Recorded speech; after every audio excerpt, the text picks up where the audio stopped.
পৃথিবীর কোনো লোভ লালসা স্পর্শ করতে পারেনি আব্দুল্লাহ আল মামুনকে। কেউ খাবার দিলে খান, না দিলে মসজিদে আল্লাহর ধ্যানে দিন কাটান। একমাত্র বোন ছাড়া আর কেউ নেই তার। কখনো কারো কাছে সাহায্য চাইতেও দেখা যায়নি। সহায় সম্পত্তি বলতেও কিছু নেই, এমনকি বিয়েও করেননি।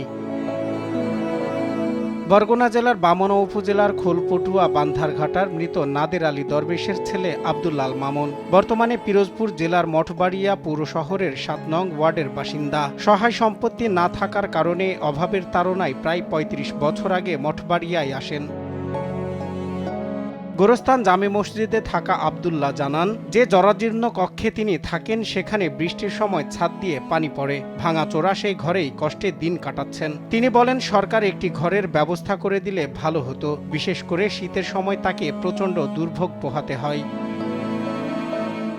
স্থানীয়রা জানান, এই মসজিদে তিনি অনেকদিন যাবৎ খেদমত করে যাচ্ছেন। জরাজীর্ণ একটি রুমে বসবাস করেন। এই মসজিদটি দেখাশোনা ও পরিষ্কার করার পাশাপাশি ৫ ওয়াক্ত আজান দেন তিনি।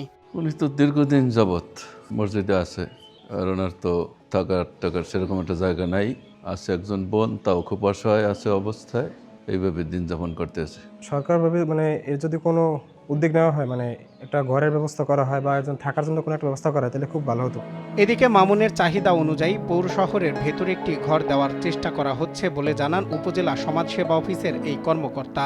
যেহেতু ওনার থাকার কোনো জায়গা নেই, ওনার জমি জমাও নাই, আমরা জানতে পারেছি। জমি থাকতো তাইলে আমরা সমাজ কল্যাণ পরিষদের মাধ্যমে ঘর করে দিতে পারতাম। ইনশাআল্লাহ আমি অচিরেই তাকে ভাতার আওতায় নিয়ে আসবো।